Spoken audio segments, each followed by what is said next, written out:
An aldehyde is a hydrocarbon chain that has a carbonyl group. A carbonyl group is a carbon that has a double bond to an oxygen.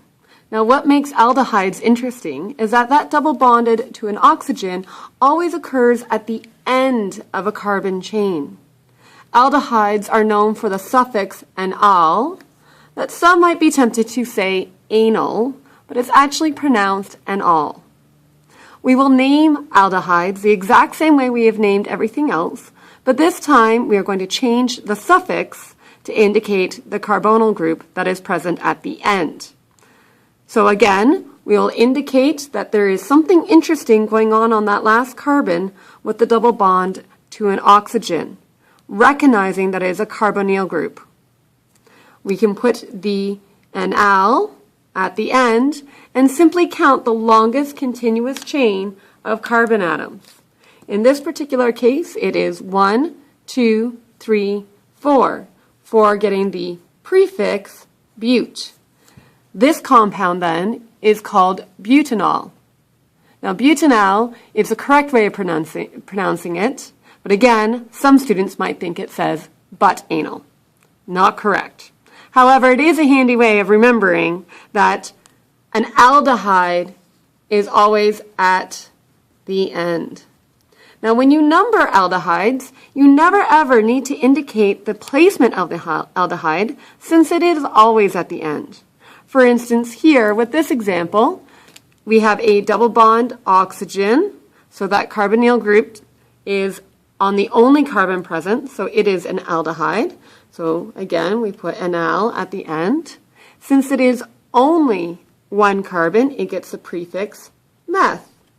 This is methanol, also known as formaldehyde. This is an old naming system.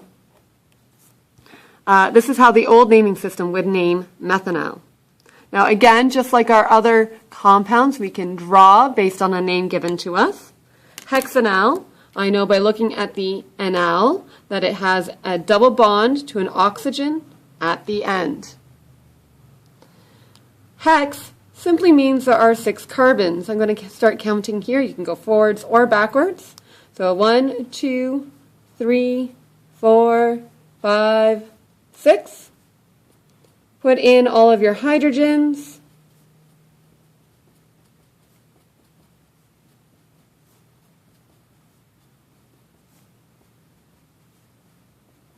Now be careful on this one. It's 1, 2, 3, so it only gets one last remaining hydrogen, and there is hexanol.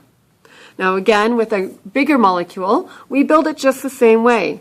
I note immediately that there are 7 carbons involved. 1, 2, 3, 4, 5, 6, 7. 1, 2, 3, 4, 5, 6, 7. Now the presence of -al at the end indicates that carbonyl present on the last one with an oxygen. Now we can go back and again, starting with this as carbon 1 because our carbonyl group would get the lowest possible number, 1. We would go all the way to 6, 1, 2, 3, 4, 5, 6, to put our bromo, and 3, 1, 2, 3, to put our methyl group. And that is how you draw 6 bromo, 3 methyl, hetanol. I hope you understood the structure and naming to aldehydes, and continue on.